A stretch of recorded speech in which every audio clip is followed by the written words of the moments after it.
Hello అందరికీ welcome back to my channel. Last షార్ట్‌కి continuation short. Bengaluru నుంచి ఇంటికి రాగానే అమ్మ అయితే టిఫిన్ ఇడ్లీ అది చేసిన్నారు. హ్యాపీగా తినేసాము. ఇంకా మా హస్బెండ్ అయితే పడుకునేశారు. ఇంకా పిల్లలు హ్యాపీగా ఆడుకుంటున్నారు. అమ్మ అయితే పూలు కట్టమని చెప్పి ఇచ్చింది. ఇంకా హ్యాపీగా కట్టేశాను. నాకు పూలు కట్టాలంటే చాలా ఇష్టము. మా అమ్మ వాళ్ళ చెట్ల పూలే ఇవన్నీ కూడా ఎంత బాగుంటాయో, ఎన్ని రకాల ఫ్లవర్స్ ఉంటాయో మా అమ్మ వాళ్ళ ఇంట్లో. ఈరోజు అయితే ఈ షార్ట్‌లో కొన్ని ప్లాంట్స్ అయితే మీకు చూపిస్తాను. ఇదైతే నా ఫేవరెట్ ప్లాంట్ అని చెప్పాలి, తమలపాకుల చెట్టు.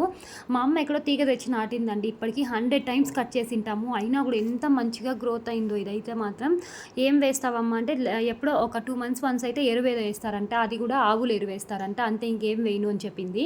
ఇంక ఇదైతే ఎర్రమూలల చెట్టు, ఇదేమో మామూలు ముల్లుల చెట్టు అనమాట. ఇవి కూడా ఫ్లవర్స్ బాగా కాసినాయి. నేను ఇందాక కట్టింది ఈ చెట్టులోవే అనమాట. ఎంత బాగుంటాయో ఇవైతే, స్మెల్ కూడా చాలా బాగుంటాయి. ఇంకా అమ్మ వాళ్ళ ఇంట్లో కరివేపాకు చెట్లు చాలా ఎక్కువ ఉంటాయి. ఊర్లో కూడా చాలా మందికి ఇస్తూ ఉంటుంది. ఇంక ఇవన్నీ కూడా మల్లె చెట్లు. మల్లె చెట్లు అయితే ఒక 4-5 రకాలే ఉన్నాయి అమ్మ వాళ్ళ ఇంట్లో.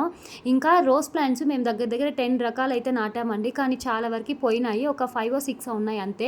అందులో ఈరోజు అయితే 3 ఫ్లవర్స్ కాసినాయి. ఇంకా అవే కోసుకున్నాను. ఇంకా నెక్స్ట్ షార్ట్లో అయితే మాత్రం ఇంకా చాలా ప్లాంట్స్ చూపిస్తాను. మీరైతే వీడియో నచ్చితే లైక్ చేసి